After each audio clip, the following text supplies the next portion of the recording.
Morning विद्यार्थी मित्र, मागील व्हिडिओ लेक्चरमध्ये आपण क्लासिफिकेशन ऑफ वेल्डिंग या पाठाबद्दल सविस्तर आपण त्या ठिकाणी माहिती घेतलेली आहे. तर आजच्या लेक्चरमध्ये आपण वेल्डिंग टर्म्स अँड डेफिनेशन म्हणजे वेल्डिंगमध्ये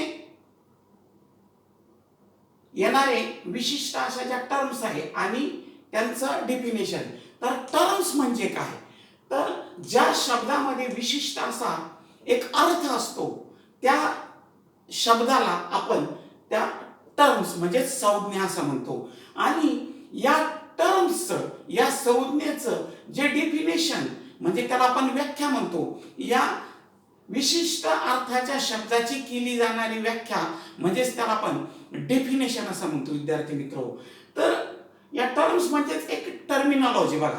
तर या ज्या टर्म्स असतात या टर्म्स आर्क वेल्डिंगच्या देखील असतात, गॅस वेल्डिंग मधील देखील असतात व गॅस कटिंग मधील देखील असतात. तर या वेल्डिंग मध्ये जे विशिष्ट शब्द वापरले जातात या शब्दाचा एक औद्योगिक क्षेत्रामध्ये काम करत असताना एक इंजिनिअरिंग त्या प्रत्येक शब्दाचा काय अर्थ आहे हे प्रत्येक वेल्डरला माहिती असणं गरजेचं आहे विद्यार्थी मित्र. त्यामुळं आपल्याला प्रत्येक टर्म्स बद्दल आज आपण या लेक्चरमध्ये माहिती घेणार आहोत. तर पहिली टर्म्स आहे बेस मेटल. तर बेस मेटल म्हणजे काय, बेस म्हणजे काय विद्यार्थी मित्र, पाया.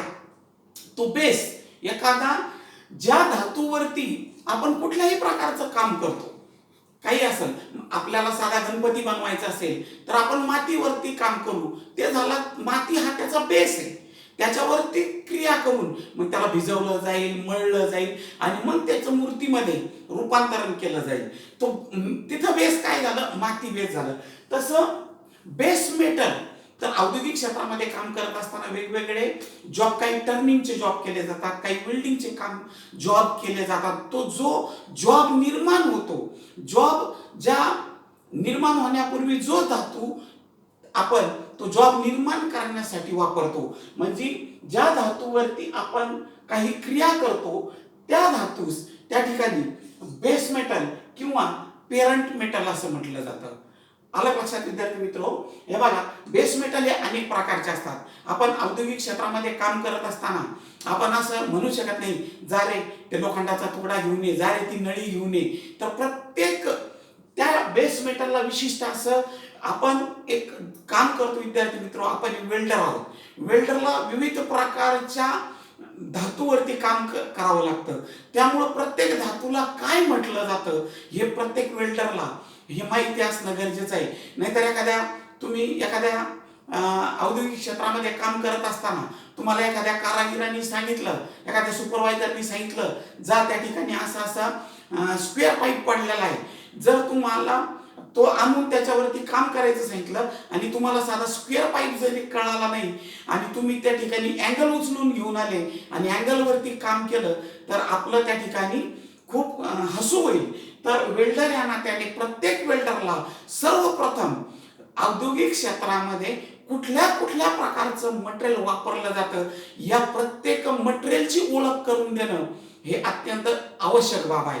म्हणून मी आज तुम्हाला या ठिकाणी या बेस मेटल बद्दल काही गोष्टी सांगतो. बघा, जो भाग गोलाकार असतो व आतून पोकळ असतो याला आपण पाईप म्हणतो. बघा, या पाईपची साईज कशावर ठरवली जाते, त्याच्या व्यासावरती. आणि पाईप हा आपण त्याची जी जाडी असते त्या जाडीवरती आपल्याला किती व्यासाचा व किती जाडीचा पाईप हवा आहे तसं आपण राऊंड पाईप म्हणतो त्याला, राऊंड पाईप. मग तो स्टेनलेस स्टीलचा येईल, कॉपरचा येईल, ब्रासचा येईल, MS चा येईल. तुम्हाला कसा पाईप पाहिजे, तो किती व्यासाचा पाहिजे, किती जाडीचा पाहिजे यानुसार त्याची साईज ठरते. तसं बेस मेटल कोणकोणत्या प्रकारचे असतात हे मी तुम्हाला थोडक्यात सांगतो. हे बघा, हा राऊंड पाईप आहे, तसाच हा स्क्वेअर पाईप आहे, तसा त्या ठिकाणी रेक्टँग्युलर पाईप मिळतो, हेक्सागोनल पाईप मिळतो. औद्योगिक क्षेत्रामध्ये विशिष्ट वेगवेगळ्या आकाराचे पाईप मिळतात. जे आतून पोकळ असतात त्याला आपण काय म्हणतो, पाईप म्हणत असतो. व जे भरीव असतात त्याला आपण बार म्हणत असतो विद्यार्थी मित्र. मग बार मध्ये सुद्धा फ्लॅट बार येतो, स्क्वेअर बार येतो, राऊंड बार येतो, अशा अनेक प्रकारचे भरीव बार वेगवेगळ्या साईजमध्ये आपल्याला मार्केटमध्ये मिळत असतात. त्यानंतर आपण अँगल उपयोगाला आणतो. अँगल हा देखील आपण अँगलची साईज ठरवताना मग त्याची जाडी किती, त्याची रुंदी किती, 1/1चा अँगल म्हणजे त्या ठिकाणी 1 इंच अँगल असेल व त्याची जाडी 5 mm असेल, 1/1चा अँगल 5 mm जाडीचा, 1/1चा अँगल 3 mm जाडीचा असं अँगल असेल. त्यानंतर चॅनल असेल, आपल्याला असे विविध टी अँगल असेल, असे विविध प्रकारचे बेस मेटल आपण औद्योगिक क्षेत्रात आपण वापरत असतो. तर प्रत्येक कारागिराला सर्वप्रथम मटेरियलची ओळख असणं गरजेचं आहे. अँगल कशाला म्हणतात, चॅनल कशाला म्हणतात, टी अँगल कशाला म्हणतात, त्यानंतर गल्डर कशाला म्हणतात, या प्रत्येक गोष्टी, पाईप, बार, या प्रत्येक गोष्टी आपल्याला माहिती असणं अत्यंत गरजेचं आहे. म्हणून बेस मेटल म्हणजे काय, तर विद्यार्थी मित्र, ज्या धातूवरती आपण विशिष्ट प्रक्रिया करतो व त्याचा आपण जॉब तयार करतो, जो बेस धातू असतो त्याला आपण बेस मेटल किंवा पेरंट मेटल असं त्या ठिकाणी म्हणत असतो. त्यानंतर दुसरी टर्म्स आहे बघा, डिपॉझिटेड मेटल. तर डिपॉझिटेड मेटल मध्ये हे बघा, या ठिकाणी धातू आपण एक वेल्डर आहोत बघा, आपल्याला बेस मेटल घेतलं आणि त्याला आपल्याला जोडून त्या ठिकाणी जॉबची निर्मिती करायची. तर जॉबची निर्मिती करत असताना तो जॉब एकदम मजबूत व्हावा, त्यासाठी आपण त्या ठिकाणी जो धातू वेल्डिंग करत असताना, ज्या धातूला आपण वेल्डिंग करतो त्या धातूच्या गुणधर्माचा किंवा वेगळ्या गुणधर्माचा आपण विशिष्ट असा जो धातू आपण आवश्यकतेप्रमाणे त्या ठिकाणी भरीस घालतो त्याला डिपॉझिटेड मेटल असं म्हटलं जातं बघा. हा या ठिकाणी तुम्हाला दिसत असेल, हा जॉब आहे. त्या ठिकाणी आपण हा इलेक्ट्रॉड आहे, हा वेल्डिंग इलेक्ट्रॉड, या ठिकाणी पॉवर सप्लाय दाखवलेला आहे, या जॉबला अर्थिंग दिलेली आहे आणि त्या ठिकाणी आपण इलेक्ट्रॉडच्या सहाय्याने वेल्डिंग करून या ठिकाणी आपण पाहिलं की या ठिकाणी एक रन त्या ठिकाणी आपण डिपॉझिट केला, म्हणजे धातू आपण त्या ठिकाणी भरीस घातला. त्या ठिकाणी तुम्हाला एक लेअर दिसते बघा, या खालच्या बेस मेटल वरती भरीस घातलेल्या धातूची एक लेअर, म्हणजे हा जो आपण धातू या इलेक्ट्रॉडच्या सहाय्याने भरीस घातला याला आपण डिपॉझिटेड मेटल असं या ठिकाणी म्हणत असतो विद्यार्थी मित्रांनो. त्यानंतर पुढची टर्म्स आहे प्रिपरेशन.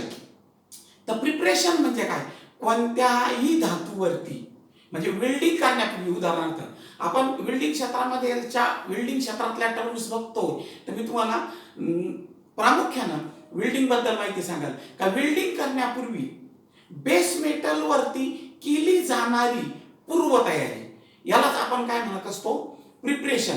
म्हणजे बघा, आपण जर जॉब वरती पूर्वतयारी जर केली नाही, उदाहरणार्थ आपण एखाद्या घराला कलर द्यायला घेतला आणि आहे त्या घराला डायरेक्ट जर आपण नवीन कलर मारायला सुरुवात केली तर पहिला कलर त्या ठिकाणी बाहेर येईल, त्या ठिकाणी पोपडे धरल आणि नवीन कलर चांगला बसणार नाही. आपल्याला साध्या एखाद्या घराला कलर जरी करायचा असेल तर आपण काय करतो, त्या ठिकाणी पहिला भिंतीचा कलर घासतो, ती भिंत व्यवस्थित स्वच्छ करतो. त्या ठिकाणी त्याच्यावरती जर क्रॅक केलेले असतील भिंतीला तर ते क्रॅक आपण त्या ठिकाणी रिफिल करतो, त्या ठिकाणी लांबी भरतो आणि त्या ठिकाणी पुन्हा पुट्टी मारून ती भिंत घासतो आणि मग नवीन कलर देतो. मग आपल्या कलरला एकसारखेपणा, फिनिशिंग, आपल्याला चकाकी जशी आपल्याला त्या ठिकाणी चांगली मिळते, तसं वेल्डिंग क्षेत्रामध्ये सुद्धा आपला जॉब एकदम चांगला व्हावा, मजबूत व्हावा, एकजीव व्हावा, धातू त्याच्या खोलीपर्यंत पूर्णपणे भरला जावा, यासाठी वेल्डिंग करण्यापूर्वी त्या जॉबच्या सरफेसवरती, त्या जॉबच्या कडेवरती, या बघा या ठिकाणी जॉबच्या जाडीनुसार या ठिकाणी तुम्हाला दिसत असेल की धातू भरीस जावा म्हणून त्या ठिकाणी व्ही गाळा तयार केलेला आहे बघा.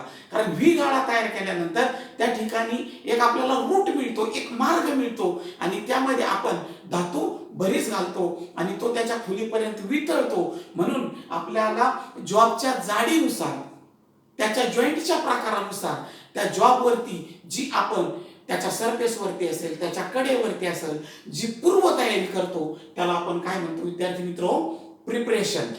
एज प्रिपरेशन आलं लक्षात? वेल्डिंग करावयाच्या जॉबच्या कडेवरती केली जाणारी पूर्वतयारी त्याला एज प्रिपरेशन म्हणतात. परंतु प्रिपरेशन म्हणजे काय? मग त्याच्या सरफेस असतील, त्याच्या बाजू आपल्याला आपण वेल्डिंग करण्यापूर्वी 90 अंशात त्या ठिकाणी फाईलच्या सहाय्याने, ग्राइंडरच्या सहाय्याने, मशिनिंगच्या सहाय्याने आपण तयार करून घेऊ शकतो आणि त्या आपण ट्रान्सफरच्या सहाय्याने चेक देखील करतो विद्यार्थी मित्र. आणि त्या ठिकाणी विशिष्ट कोणामध्ये आपण त्याच्या कडेला आकार देतो, त्याला एज प्रिपरेशन म्हणतो, पूर्व तयारी करतो. त्यानंतर पुढची टर्म आहे बघा, बिव्हेल अँगल. तर आपण पाहिलं यामध्ये की प्रिपरेशन, तर या प्रिपरेशनचाच हा बिव्हेल अँगल हा एक भाग आहे बघा. जॉबची ही जाडी बघा, आपण जर ते दोन जॉब डायरेक्ट कुठल्याही प्रकारचा आपण त्या ठिकाणी कडेवरती एज प्रिपरेशन केलं नाही तर धातू त्याच्या खोलीपर्यंत त्याच्या रूट पर्यंत पूर्णपणे भरीस घालून त्या ठिकाणी आपल्याला पेनेट्रेशन मिळणार नाही. आणि पेनेट्रेशन म्हणजे तो धातू त्याच्या खोलीपर्यंत जर वितळला जात नाही तर तो त्या ठिकाणी आपण काय म्हणू, लॅक ऑफ फ्युजन, अपूर्ण वितळणे किंवा पुअर पेनिट्रेशन, अपूर्ण वितळणं. तर असा हा दोष त्या ठिकाणी येऊ शकतो. म्हणून वेल्डिंग करण्यापूर्वी त्या जॉबच्या कडावर त्याच्या जाडीनुसार विशिष्ट कोनामध्ये, हे बघा, त्या जॉबच्या जाडीनुसार त्याच्या विशिष्ट कोनामध्ये आपण जे त्याला चॅम्परिंग केलं जातं. हे बघा, ही जर एक प्लेट हिशोबात घेतली तर हे बघा या ठिकाणी दाखवलेलं आहे, असा त्या ठिकाणी या ठिकाणी बिव्हेल अँगल तयार झालेला आहे. हा पहिला जो कोन दाखवलाय याला आपण बिव्हेल अँगल म्हणतो. पहिला जॉबच्या एका प्लेटच्या कडेवरती केलं जाणारं विशिष्ट कोनामध्ये, मग कुणी 30 अंशामध्ये करतात, काही 35 अंशामध्ये करतात, त्या ठिकाणी जे विशिष्ट कोनामध्ये चॅम्परिंग केलं जातं ते फायलिंगच्या साहाय्याने असेल, ग्राइंडिंगच्या साहाय्याने असेल, हे जे चॅम्परिंग केलं त्याला आपण बिव्हेल अँगल म्हणत असतो. आणि जेव्हा या दोन प्लेटा आपण समोरासमोर ठेवू, हे बघा, इकडे एक केलेलं बिव्हेल अँगल आणि इकडे एक केलेलं बिव्हेल अँगल, तर बघा हे बिव्हेल अँगल तुमच्या लक्षात आलं असेल.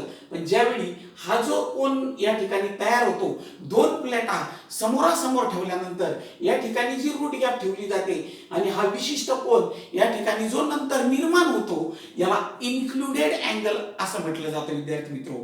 बिव्हेल अँगल जर 35 अंशाचा असेल तर त्या ठिकाणी इन्क्लुडेड अँगल हा किती अंशाचा असतो? 70 अंशाचा असतो.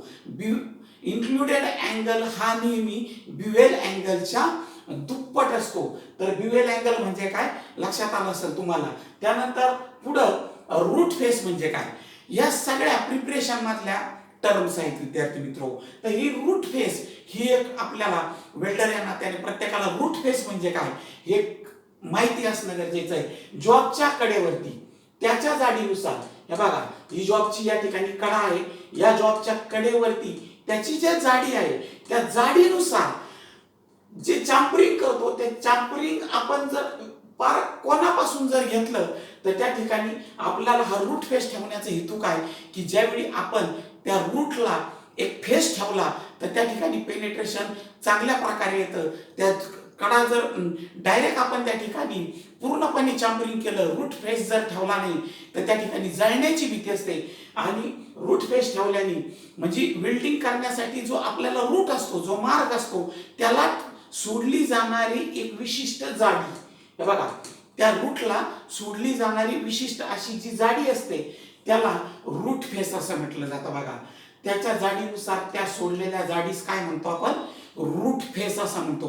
प्रत्येकाला या रूट फेस माहिती असणं गरजेचं असतं. त्या जॉबची जितकी जाडी असेल त्यानुसार 1 mm, 1.5 mm, 2 mm आपण त्या ठिकाणी त्या जॉबला रूट फेस सोडत असतो. आणि नंतर त्या ठिकाणी त्या रूट फेस सोडून तिथून पुढे आपण विशिष्ट कोनामध्ये चॅम्परिंग करतो, त्याला आपण बिव्हेल अँगल म्हणतो. त्यानंतर पुढची टर्म आहे बघा, रूट गॅप.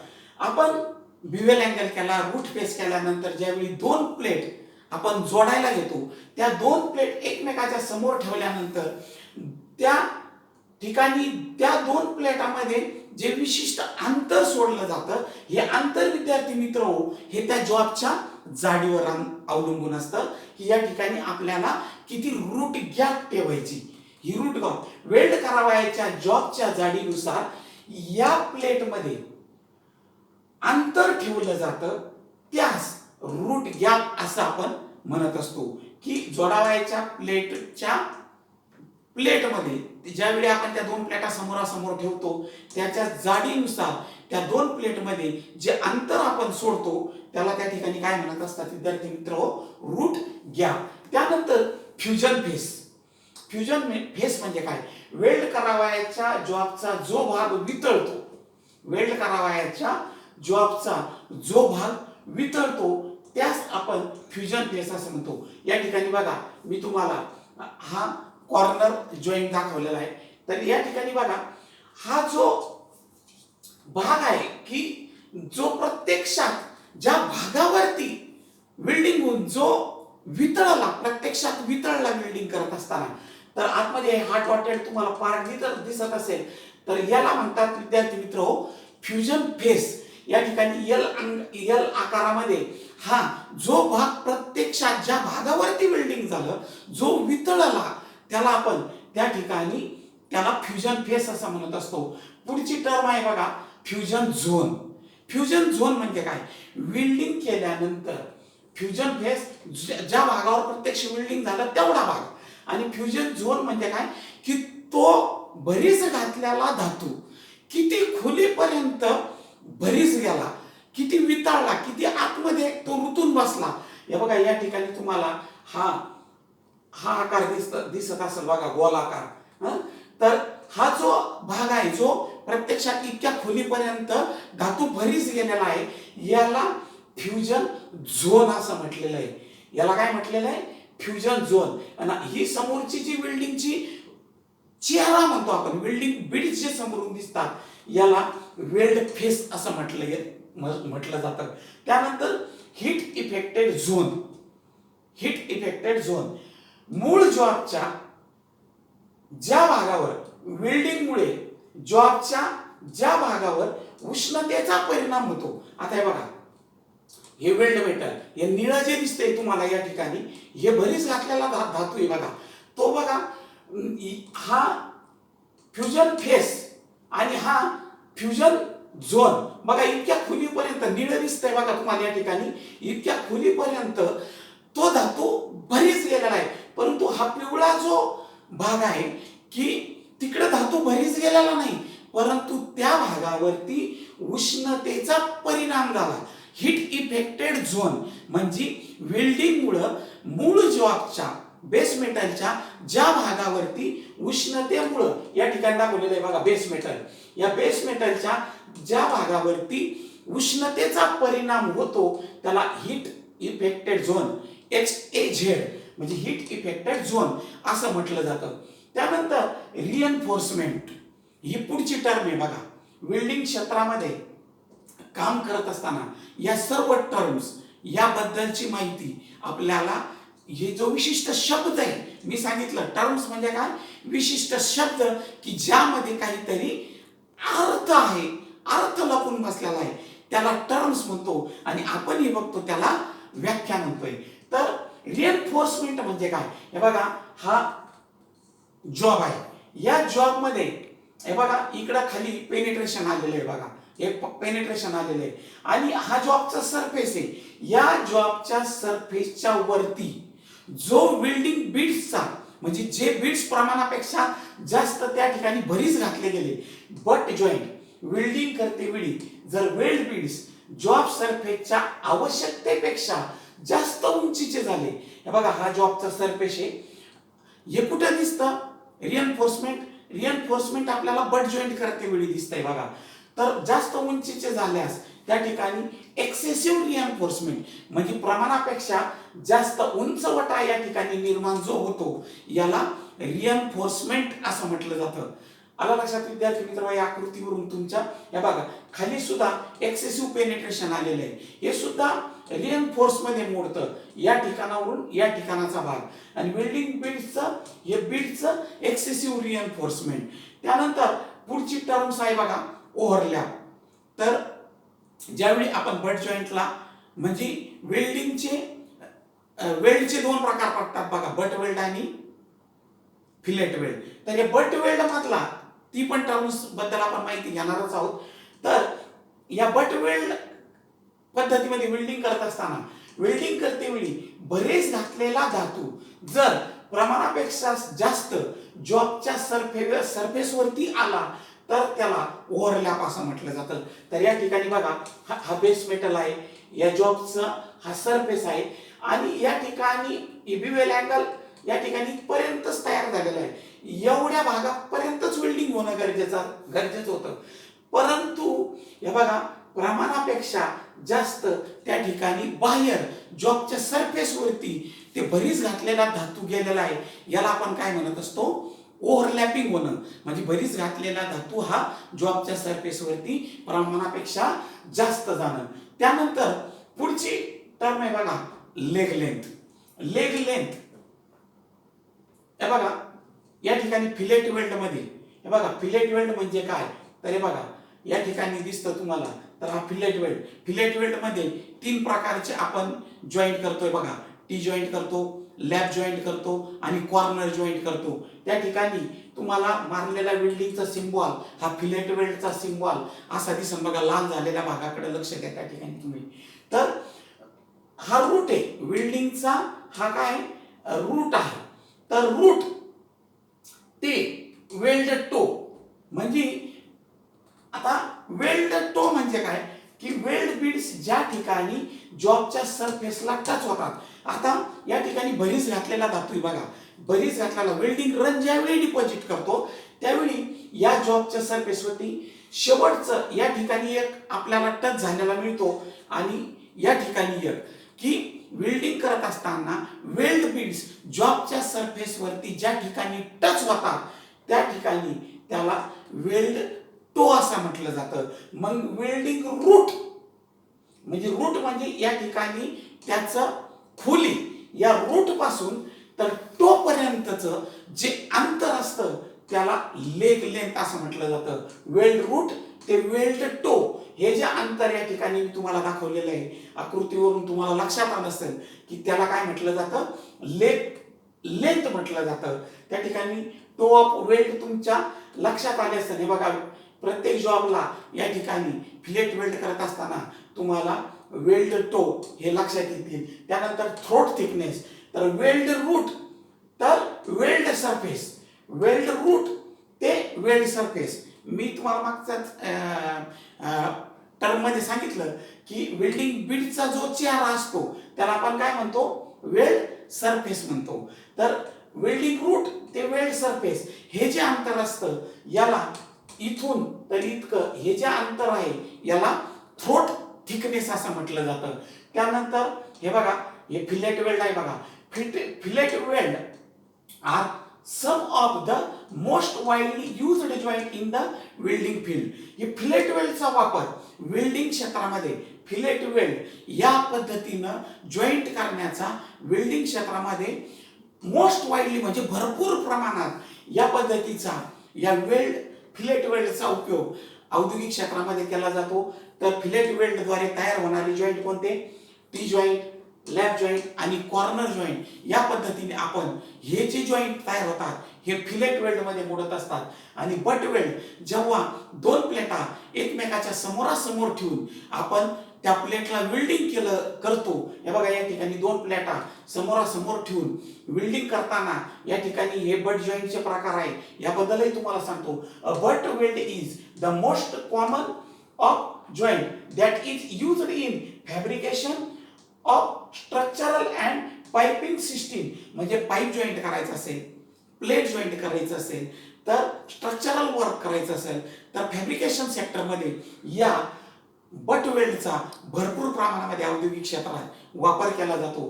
तर ज्यावेळी 2 प्लेटा कुठल्याही प्रकारची कडेवरती पूर्वतयारी न करता एकमेकाला ज्यावेळी जोडल्या जातात तर हा बघा स्क्वेअर बट जॉईंटचा प्रकार आहे विद्यार्थी मित्र. आणि कडेवरती वेगवेगळ्या प्रकारचं एज प्रिपरेशन केलं जातं. हे बघा या ठिकाणी एकाच प्लेटला बिवेल केलेलं आहे बघा. सिंगल बिवेल बट म्हटलं जातं याला. या ठिकाणी हे बघा हे डबल बिवेल व्ही हा सिंगल बिवेल व्ही बघा. त्या ठिकाणी डबल बिवेल जॉईंट दाखवलेला आहे. सिंगल व्ही दाखवलेला आहे, या ठिकाणी डबल व्ही दाखवलेला आहे. म्हणजे जॉबच्या कडेवरती केलं जाणारं विशिष्ट कोणामध्ये जे चॅम्परिंग आहे हे, परंतु हे सगळे बट जॉईंटचे प्रकार आहे. फक्त मग सिंगल यू येईल, सिंगल जे येईल, जे आकारामध्ये जॉबच्या कडेवरती आपण पूर्वतयारी केली, प्रिपरेशन केलं तर त्या ठिकाणी तो सिंगल जे होतो. यू आकारात केलं तर सिंगल यू म्हणतो. परंतु हे सगळे जॉईंट वेल्डचे प्रकार कोणते आहे? बट वेल्ड मध्ये हे वेल्ड येतात. आणि हे जे आकृती दाखवलेले एका प्लेटचा काही भाग दुसऱ्या प्लेटवरती ज्यावेळी रेस्ट होतो त्यावेळी त्या ठिकाणी तयार होणारा जो वेल्ड असतो तो बट वेल्ड असतो. विद्यार्थी मित्र, आला असेल लक्षात तुमच्या. जर आजच्या व्हिडिओ लेक्चरमध्ये तुम्हाला कुठल्याही प्रकारची अडचण आली असेल तर तुम्ही मला त्या ठिकाणी माझ्या या नंबरवरती 9325215530 यावरती तुम्ही मला माहिती विचारू शकता. किंवा माझा व्हॉट्सअप नंबर आहे 9226255579 यावरती तुम्ही मला विद्यार्थी मित्र माहिती विचारू शकता. वेल्डिंग मध्ये अनेक प्रकारच्या टर्म्स आहे. अजून गॅस वेल्डिंग मध्ये अनेक प्रकारच्या टर्म्स आहे. गॅस कटिंग मध्ये अनेक प्रकारच्या टर्म्स आहे. सगळ्या टर्म्स आपण एका लेक्चर मध्ये कव्हर करू शकत नाही. आपण पुढील लेक्चर मध्ये आपण बाकीच्या टर्म्स बद्दल माहिती बघू. आजचा व्हिडिओ तुम्हाला जर विद्यार्थी मित्र आवडला असेल तर तुम्ही निश्चित संदीप पाथरकर मराठी हा जो यूट्यूब चॅनल आहे हा सबस्क्राईब करा. आणि तुम्हाला व्हिडिओ आवडला असेल तर लाईक बटन दाबून त्या ठिकाणी बेल आयकॉनवरती क्लिक करा.